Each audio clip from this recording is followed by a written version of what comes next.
Assalamualaikum, selamat pagi teman-teman.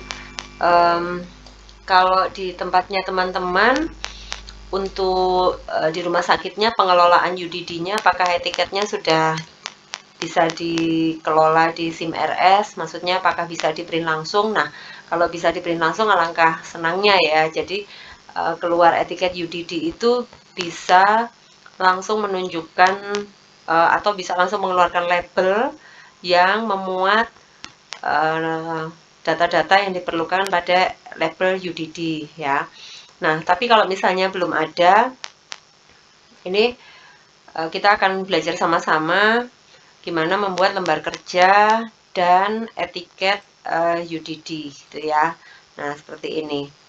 Nah, saya coba bikin kenapa? Karena memang di tempat saya bekerja SIM RS-nya belum mengakomodir label atau etiket yang bisa memuat keterangan atau pelayanan etiket UDD gitu. Tetapi kalau ditulis tangan juga pegel juga ya. Misalnya obatnya ada 5 macam gitu termasuk infusnya, kemudian kita kasih etiket satu-satu, kemudian setiap kali jam minum obatnya, belum kalau misalnya terlewat karena menulis manual itu ada kemungkinan salah juga gitu ya. Nah, maka saya coba membuat lembar kerja seperti ini. Saya jelaskan dulu strukturnya. Yang di sheet obat, kolom A ini adalah nama barang yang dikelola di tempat masing-masing, tempat kita ya. Kemudian nama rumah sakitnya bisa ditulis di sini, alamatnya di sini, minimal kan itu ya keterangan yang mesti ada. Termasuk kalau ada nomor telepon kita sertakan sekalian di alamat. Nah, data itu nanti akan muncul di sini ya, data rumah sakitnya namanya apa, termasuk di setiap judul etiket UDD-nya. Kemudian di kolom H sampai M ini kita bisa menuliskan eh, apa obat atau infus yang di UDD-kan gitu ya, berdasarkan hasil pengkajian DPO yang dilakukan. Misalnya kita acak aja, langsung kita coba. Misalnya pada hari ini di rutenya misalnya infus, saya bikin huruf kecil aja. Misalnya infus misalnya asering, maka di sini tinggal memilih saja. Misalnya dosis interval ini kita bisa kasih keterangan kecepatannya, misalnya 20 TPM. Jumlahnya 1. Kalau misalnya diberikan infusnya lebih dari 1, supaya dia muncul etiket UDD-nya itu sendiri-sendiri, maka tanggalnya kita isikan, kemudian yang infus ini bisa kita berikan tambahan karakter lain, misalnya bintang, atau tanda petik 1 gitu ya. Nah, seperti itu. Kemudian kita kontrol D, kontrol D, kontrol D. Artinya sama dengan yang atasnya. Misalnya kita berikan asering 2. Tapi ada infus yang lain misalkan ya. Infus yang lain otomatis kan kita melabelinya masing-masing infus sendiri-sendiri. Jadi tetap kita berikan di sini bantu apa namanya karakter bantu ya supaya dia munculnya sendiri-sendiri. Perhatikan di sini kan dia akan muncul etiket sendiri-sendiri 1, 2, 3 gitu ya. Kemudian misalkan tanggalnya sama, kontrol D, kemudian ini infus kita kasih karakternya lain supaya dia muncul menjadi etiket tersendiri ya. Misalnya infus yang lain apa? Misalnya seperti ini. Nah, ini kecepatannya sama misalkan ya ritnya. Nah, kemudian misalnya ada obat lain ceftriaxone misalkan 2 kali sehari ya, tiap 12 jam. Maka kan kita berikan hari ini misalnya nanti sore pasiennya dapat, maka ini diinjeksikan intravena jam katakanlah jam 18.00. Dia dapat ceftriaxone ya 1 gram per 12 jam. Nah, ini kita tulis di sini. Kemudian kita kasihnya 1. Nah, kita kasih sampai besok pagi ya, maka kita kasihnya kan 2, maka kita klik 2 kali ya. Kemudian ini tanggal besok ya, tanggal bukan 31 ya, 1 Juli ya. Nah, seperti ini, berarti ini IV jam 06.00. Kita bisa lihat di sini dia akan memisah sendiri. Misalkan ada lagi obat yang diberikan methylprednisolone misalkan. Jamnya sehari 1 kali, jadi 20 per 24 jam, tapi dosisnya 32,5 ya. Maka kita tuliskan misalnya diberikan sore jam 6, maka IV jam 18.00 ya. Kita akan lihat di sini bahwa nanti dia akan menjadi satu etiketnya ya, methylprednisolone 32,5 mg per 24 jam. Kita kasihnya 1 vial kan, nggak mungkin setengah ya. Nah, ini 32,5 mg, sedangkan sediaannya adalah 125 mg per 2 ml. Nah, berarti sebenarnya kan ini harus dibuatkan etiket atau ditempel di kotaknya metilprednisolon itu ya, karena bentuknya kan ada pelarutnya khusus, sekalian ada pelarutnya gitu. Maka ini kita jangan tuliskan IV jam 18. Kenapa? Karena nanti dia etiketnya akan menyatu dengan yang ceftriaxone gitu. Maka ini bisa kita modifikasi. Misalnya yang IV kita ganti dengan injeksi. Nah, maka dia akan sendiri. Begitu, dia akan menjadi etiket sendiri. Tapi misalkan omeprazol itu misalnya diberikan 2 kali, misalnya ya, ini dalam kasus tertentu per 12 jam misalkan, dan diberikannya bersamaan dengan ceftriaxone misalkan. Nah, itu juga bisa kita jadikan satu etiketnya ya dengan yang ceftriaxone, omeprazol 1 vial per 12 jam. Nah, seperti ini. Nah, di bawahnya juga kita berikan karena sama. Kemudian misalkan ada obat lain yang diberikan juga, misalnya simulasi saja, ketorolak misalkan. Ketorolak diberikan sehari 3 kali, ya, sehari 3 kali berarti yang hari ini misalnya dia masih dapat di jam 22 ya, jam 22, karena yang jam 14 udah dapat kemarin gitu ya. Jam 22 obatnya ketorolak kita pilih di sini 1 ampul per 8 jam. Nah, seperti ini. Nah, kita kan besok kasih lagi berarti untuk jam IV jam 06.00.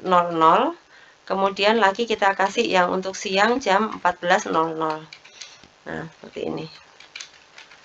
Nah, tanggalnya adalah tanggal 1 Juli 25.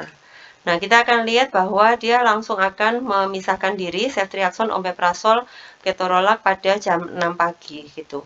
Tanpa kita harus mengurutkan jam 6 dia dapat apa aja gitu ya. Kita hanya ketikkan aja apa yang diberikan jam berapa. Dia akan mengklaster dirinya sendiri. Kalau misalnya dapat rutenya lain, misalkan sama-sama 3 kali sehari tapi rutenya inhalasi ya.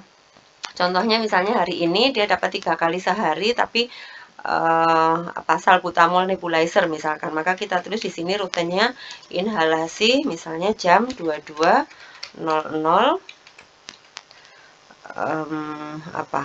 salbutamol ya yang ini misalkan ya, Respul 1 nebules per 8 jam. Nah, karena kita kasihnya itu karena 3 kali, kita kasihnya 3 ya, kita copy 2 kali di sini. Ini yang inhalasi untuk besok pagi. Kemudian ini yang selanjutnya yang untuk siang. Jam 14.00 untuk tanggal 1 Juli. Nah, seperti ini. Demikian juga kalau PO teman-teman yang per oral juga nanti bisa teman-teman coba ya, diberikan per oral gitu ya, akan memisah sendiri ya. Misalnya dibuat kalau perlu, jadi nggak dikasih persatuan, tapi kalau perlu 1 tablet itu juga bisa. Jadi seperti ini, PO jam misalnya PO kalau perlu gitu ya. Kalau perlu diminum, kalau perlu, maka di sini misalnya tuh yang sering diberikan kalau perlu itu misalnya paracetamol, misalnya 1 tablet ya, 1 tablet, terus keterangan tambahannya bisa kita tulis misalnya sesudah makan, kemudian keterangannya di sini bila demam bisa diulang tiap 4 jam misalkan. Terus kita ngasihnya berapa? 3 misalkan. Nah, maka di sini dia akan memisah PO kalau perlu. Nanti kalau ternyata ada yang kalau perlu lagi, misalnya kalau mual gitu ya, ya kita tulis aja supaya dia terpisah atau etiketnya menjadi berbeda. Misalnya PO kalau mual gitu. Jadi sekedar untuk memisahkan. Jadi lagu artis aja, yang penting konsepnya seperti itu. Kemudian outputnya ada bermacam-macam. Ini output yang tampilan untuk kita lihat apakah sesuai atau tidak dengan yang data yang kita ketikkan ya. Kemudian di sini bisa ngeprint satu persatu. Jadi nama pasien kan otomatis tampil di sini ya. Kalau nama pasiennya, kalau di tempat kami sih sudah tinggal copy paste dari SIM RS-nya, udah muncul dengan format seperti ini. Tapi misalnya belum, teman-teman bisa ketikkan di sini. Misalnya huruf besar, misalnya pasien Nona Cantik misalkan. Kemudian RM-nya misalnya kita ketik, nah seperti ini. Kemudian gendernya ya, data pasien lah istilahnya. Kemudian tanggal lahir pasiennya misalnya 1 Januari 1958 misalkan. Nah, ini dia akan muncul di sini. Ini bisa kita pilih yang mana yang akan kita cetak ya. Data yang mana yang akan kita cetak. Dia akan muncul sesuai datanya. Nah, seperti ini. Nah, atau bisa juga menggunakannya di sini. Jadi di sini tinggal kita pilih aja. Ada yang kuning di sini, ada yang biru, ini berbeda. Jadi nanti misalnya formatnya lembaran biasa, printernya, maka kita bisa ambil di sini sampai yang ada datanya, kita blok, kemudian klik file, kemudian print dan dipilih, di select yang area yang kita pilih saja, kemudian bisa dicetak di printer masing-masing ya. Tampilannya tentunya bisa dilihat dulu. Kalau misalnya ada printer yang langsung khusus, bisa juga di kolom yang H ini ya. Di kolom yang H ini bisa dipilih yang ada datanya semuanya. Jadi sampai di sini ya, sampai di paracetamol, kemudian sama juga dicetak, di klik file, kemudian print, dipilih area yang kita pilih saja, dan kemudian dicetak. Jadi apa ya, bisa nggak kelewatan gitu ya, kalau misalnya jam 6 ternyata yang ini belum ditulis gitu, sedangkan etiketnya udah jadi. Atau misalnya ada beberapa obat misalnya yang diminum di sini ya, misalnya ini dalam satu kali minum ada yang sebelum makan, ada yang sesudah makan. Misalnya di sini PO, huruf kecil aja, PO jam 6.00, tanggalnya besok berarti ya. Nah, seperti ini. Kemudian misalnya yang diminum bersamaan, ini simulasi aja.